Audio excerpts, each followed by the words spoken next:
most biggest fighter there is, I'm scared. So I was like, in my eyes, he's always taller than me. In my eyes, he's grand.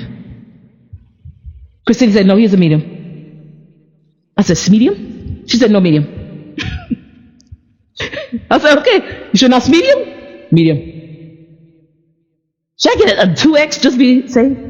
He looks grand. He does not look fat at all. He's pretty. His wife is pretty. Their kids are pretty. So it's not, his wife's gorgeous. Let's just be honest. I mean, whatever, she shows off. So anyway, she's just gorgeous, whatever. But it's funny how people look different in different lights of day.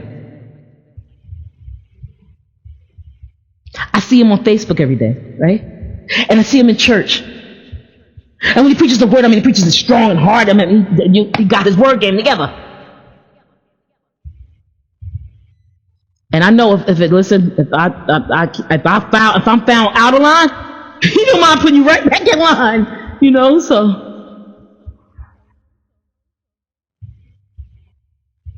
She said, medium. I said, medium between what? Because mathematically, we know how we do the mean, medium, and mode, right? So mode is the number that's found in a line of numbers the most, and mean is the average, but medium is the line found in between. So what is he in between? Between what and what, right?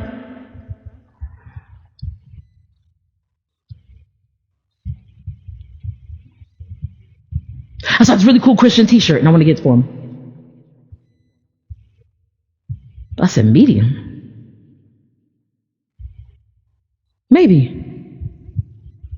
But I never talked to him. I talked to him before, but I don't talk to him like face to face. But he always seems gigantic to me. As a matter of fact, I was talking to him Sunday, and he was talking to me, he's kind of he's talking, so he kind of leaned forward, and I kind of ducked back because he's so big to me. In the light of day, I lean on him. In the light of day, right? And the morning, noon, and night, I know I wake up and I can always lean on him. I told him, I was like, I was going through something. So I went to him, and he was like, okay. He's like, remember Philippians 1:6. He's always comforted. He's always there for me. And so I feel like he's got to be 4 times the size of me. God's got to be 1,000 times the size of me. I wonder will some of us be surprised when we meet Jesus? Will Jesus be tall, grand and tall, like a grand and tall person, right? Will he have to shop at, right? Men's grand and tall, right? Or will he be small, right? Small, like a small little gnome. Will we want to plant him because he's a midget? So we won't want to know what to do with him. Oh, we'll pat him on the head. You're so cute, right? No.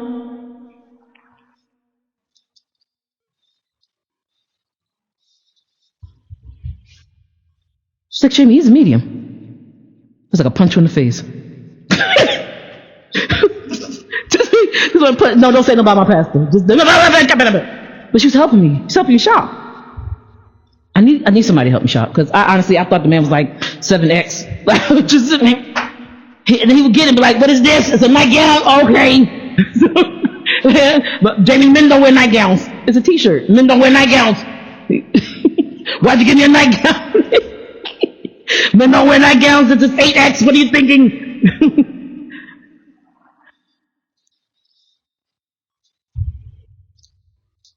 I like to call it the David paradigm, right? I don't know what paradigm means, but I just heard God said it. I like to call it the David paradigm. Now, it helps that his first name is David, right? But I like to call it the David paradigm, right? Hey, you got to listen. There's some Davids out there that are small in stature, but the moment, my God, you let them lock eyes on you and get ready to fight you, they got a slingshot for you. They will knock you out. They will lay you flat on the ground. Why? Because you assume that because my name is David, that I don't know what I'm doing. It's the David paradigm, right? I may be a medium, but in natural terms. But what did David say? He said, you come at me with a sword and a spear, but I come at you in the name of the Lord God of hosts. I come at you in the name. Y'all should see me because I'm doing the Matrix, like lean back. Remember the Matrix lean back in slow motion? I don't know why I started doing that. I'm crazy. the Lord God of hosts. I'm just doing it for no reason. You come at me with a,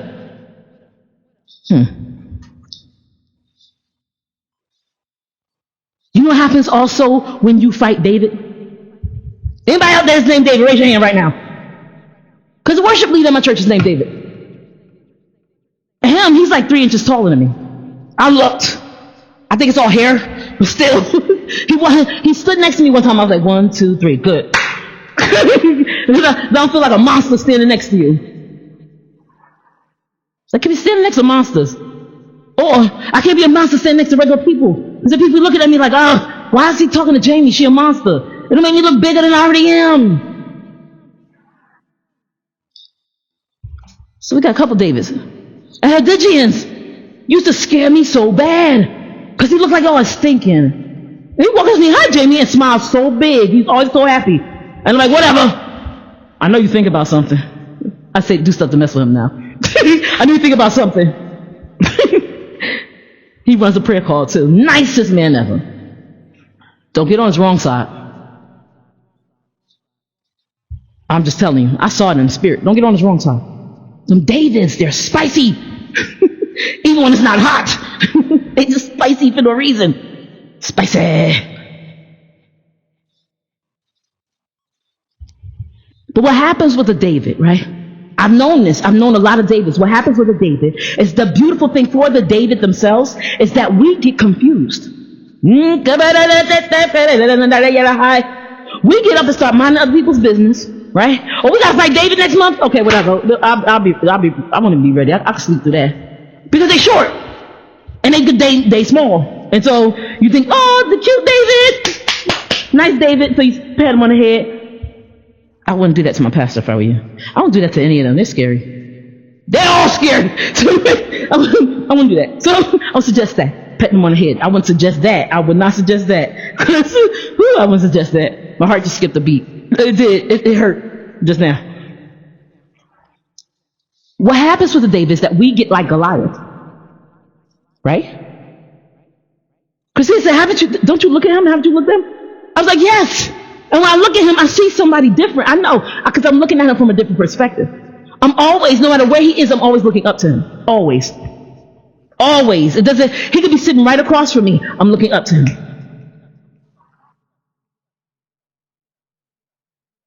Haven't you seen him? Of course. Haven't you? He's a giant.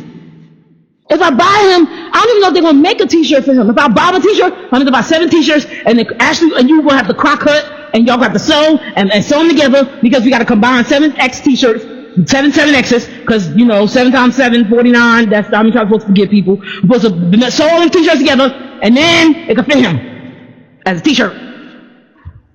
Because he's huge. That's our father in the faith. He's huge. Don't you see him? Yeah, do you? Have you lost your ever-loving mind? I love Christina. She get on my nerves, but that's my sister. A born leader, definitely. But she needs somebody like me to help her see. Because you're looking at, not because a man looks at the outward appearance, but God looks at the heart. And I always see, I don't want to say it like that, but I've been like that since I was little. Drunk people don't come around me because it looks like their faces change. I always see the inside. I always see what's going on. Do I like it? No. But I always see what's going on. I always see the real person.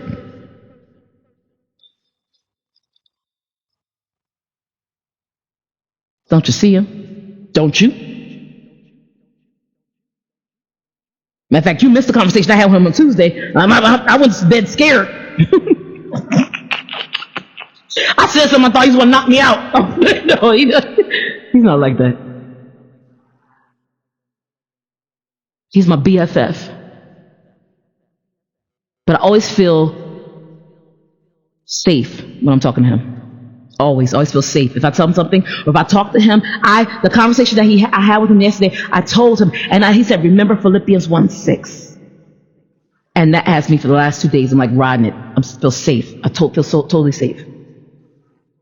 I have a doctor's appointment today. I have to go in for the doctor's appointment. Am I worried? No. First of all, it's Kirk. And secondly, I feel totally safe. And thirdly, Kirk really likes him. Everybody likes him. Kirk loves my pastor. Yeah. I'm like, Kirk, you're supposed to love me first. You meant me first. I think Kirk want to come to this church. I do. She's like, Jamie, don't mess this up. Don't mess up this gift. He's giving you a gift. Don't mess up this gift. For 4 hours, we went back and forth. And it wasn't that much back and forth. I was like, okay, Kirk, please just go. It's Holy Week. Go be holy. Be holy. For Jesus wants you to be holy. And get away from me. Leave me alone, Kirk.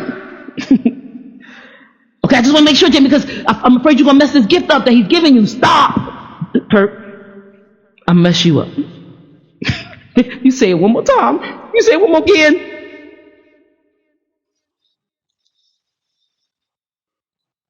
When you face David, never go in without praying. I'm going to tell y'all something that I noticed from the battle. If you turn to 1 Samuel 17, I think it is 1 Samuel 17. I will tell you something that I first noticed about the battle, right? I didn't have it in my hands. I know certain scriptures from it, right? Just memorize certain scriptures from it, ride those scriptures out, and it'll get you through what you understand until you get to know the actual chapter of the book, right? So Samuel had already gone back to Ramah, right? And Samuel returned to Ramah. And you don't hear nothing from Samuel until he dies. In chapter 25, right? But never face a David. I would not suggest you go up against David Lewis with a guitar.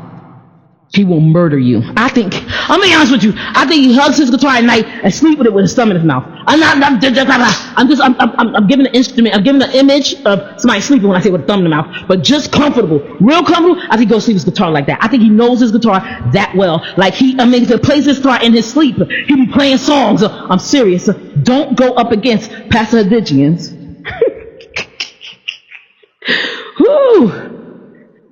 Without the right paperwork. Listen, he's a church administrator, so he knows what he's doing. He may look like a David, and he is a David, but check this out. Davids get extra special gifting because their name means beloved. They are beloved by God, right? Beloved, right? So don't mess with that. Don't go up against Pastor David ever. Just ever. He's scary. He's not scary. He's not scary. He's not scary. He's scary in a fight. You know the people that you see that's real calm? Real calm always. That's Crystal. Real calm. The moment they get in a fight, they start wailing on you. Just calm and quiet, but they will go crazy. Oh, come here. Pluck, pluck, pluck your eyeball. Pluck, pluck, pluck your eyeball. When they start saying to themselves what they're going to do to you in the fight, back away. Don't say out loud what you want to do to me in the fight. You're going to pluck my ear. You're going to pluck my right ear. Don't say that out loud. You're going to rip my left foot off and then eat my toe. Don't say that.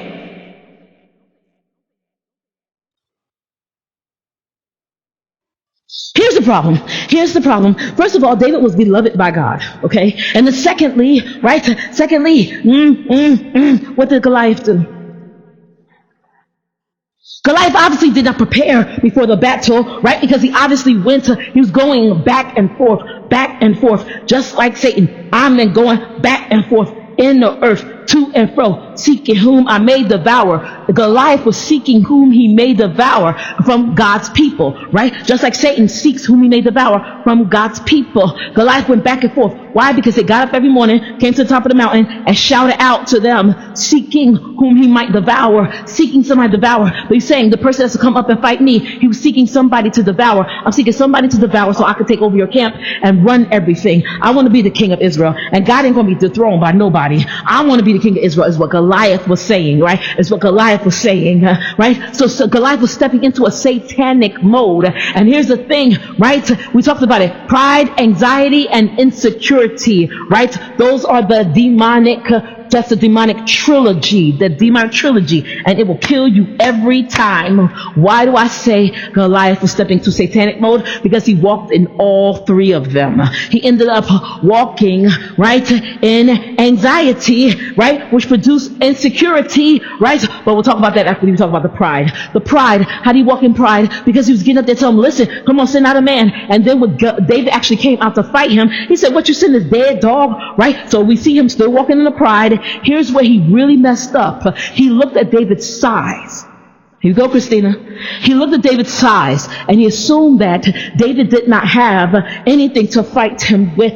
You see that little boy out there and you see anything in his hands, right? Because the Bible does not stipulate that he even had the slingshot in his hands when they were talking. David pulled out the slingshot, right, when it was time for him to fight.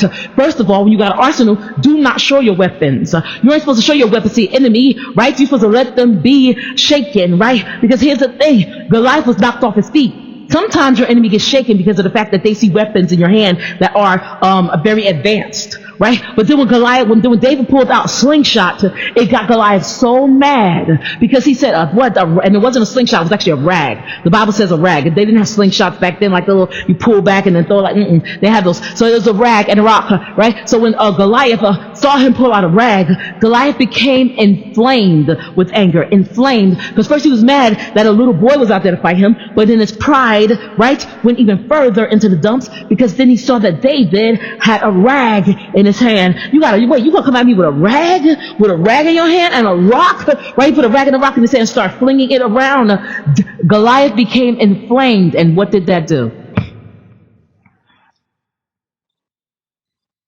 You know when you have a problem with pride when when anger knocks you into a place of anxiety and insecurity. Pride on fire is always anger and insecurity. Goliath became pride on fire, right? And then that's when he became angry and insecure. Oh, anxious and insecure, excuse me. What did the anxiety cause Goliath to do? And then when did it become insecurity? The anxiety caused Goliath to throw the first instrument. I believe it was the javelin, the spear. It caused him to throw it and miss. And then Goliath being so angry, shaking, so angry, right? So then that caused him, right, to become anxious, right? And when he became anxious, he could not aim and hit David. This man was a champion. And he's out there against a little boy. People think that he got mad because while David was talking, David said, you come at me with the sword and the spear. That's how we know, right? You memorize certain things, just little pieces. That's how you know that Goliath did not have a shield. And that's how you know that he's walking in pride. But David said, you come at me with a sword and a spear. You never go out with two offensive weapons. You need an offensive and a defensive. But Goliath said, I don't need anything to defend me. And here's the thing. He didn't need a shield against any of the Israelites. He came out there like that. So he wasn't trying to shield himself. Makes sense, right? Because they owned all the blacksmiths. So why do I need a shield? We're the only one that can make shields. They ain't got none. Why do I need a shield? They ain't got none. I'm going to play a head game with them and let them see me with two instruments and throw them off their game. The same game that Goliath was trying to play sight by sight, right? To throw the person that would be fighting him off their game is the same game that David threw at Goliath and threw him off his game by playing it backwards. You know, I told you, you either impress your enemy, right, with the high level instruments you have,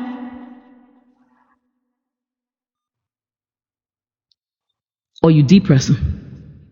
Because you cause them to become depressed about themselves, right? So Goliath came out there with his sword and his spear, right? And that tells us that while they were talking, Goliath was showing his hand. He was showing his arsenal. You never show your arsenal to your enemy while you're talking. So Goliath came out there, obviously with a sword and spear in his hand. He said, you come at me with a sword and a spear. David was naming his instruments. So while I name your instruments, I could belittle your instruments right in front of you, right? Because when you talk to the mountain, it runs into the sea. It casts itself into the sea. So if I call your instruments out and let you know that they ain't nothing, no matter what, I'm putting seeds in your head that tell you your instruments ain't nothing. You come at me with a sword and a spear? Where's your shield, dude? I said, what does the sword and spirit entail? What does that tell us? Remember we know that God said in the book of Psalms, he said, "Thou prepares the table before me in the presence of my enemies." If God is preparing the table before you, right, you got instruments. You got fork, knife, spoon, all those things. You got things that you could eat with, right? Because the enemies are standing back watching, but you got everything. You got everything you need, right? Well, what's happening here is we have an image of somebody carrying a knife, a fork and a knife, right? Because they're carrying a sword and a spear. They have them in their hands and carrying a sword and a spear, right? So I see it as them carrying a fork and a knife, right? And so they are preparing themselves. Goliath is preparing himself to eat whatever comes before him. I'm going to eat him up. I'm eating him up with my sword and my spear. I'm going to eat him up. I'm going to eat him up, right? You got a sword and a spear in your hand, which means you are ready to eat. You hold your fork and your knife in your hand like this when you're ready. You're ready to eat. He's holding a sword and a spear the exact same way. How else would you hold a sword and a spear? Where David, from where he was standing, could see it. He was holding it in a manner that says, I'm about to eat you. Then he started talking about, I'm going to cut your head off and feed it to the birds or the beasts or the flowers of the air, blah, blah, feed it. He started giving food imagery. I'm going to feed you to somebody else. I'll come at you with a sword and spear, and I'm going to feed you to the birds of the air and the fowls of the field. What he's saying is the birds of the air and the fowls of the field, that's what covers this land, this area. And they will come down where they normally would obey God, right? Goliath is saying, I have control of them. When they see you on the ground, they're going to come down and eat you because I tell them to. So not only am I going to kill you, but then the birds of the air and the beasts of the field are going to get a killing too, because they all going to get to take part in your body being on the ground. We're going to eat you up.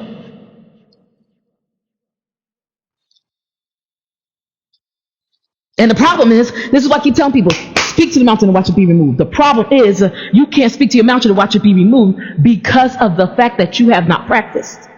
Matthew 17:20 tells us to speak to the mountain and watch it be removed and cast it to the sea. David won the battle. He put Goliath in insecurity before it started, right?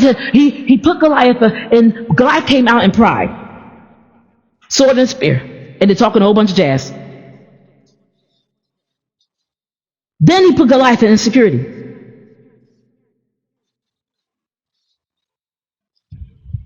Because he said, you come at me with a sword and a spear, but I come at you in the name of the Lord God of hosts. If Goliath did not know who the Lord God of hosts was, he wanted to know. Because who would come? He asked that. He said, who would send you out here? God did. If you don't know my God, you're about to find out. He put Goliath in insecurity from the beginning. Says pride and insecurity, all Goliath needed was a little bit of anger to take him straight into anxiety. And we know he's in anxiety because he could not throw the spear, nor could he do anything with the sword right. He missed. Goliath was a champion. Champions don't miss. So every other battle Goliath fought, he won. Until he fought this one, he missed, right?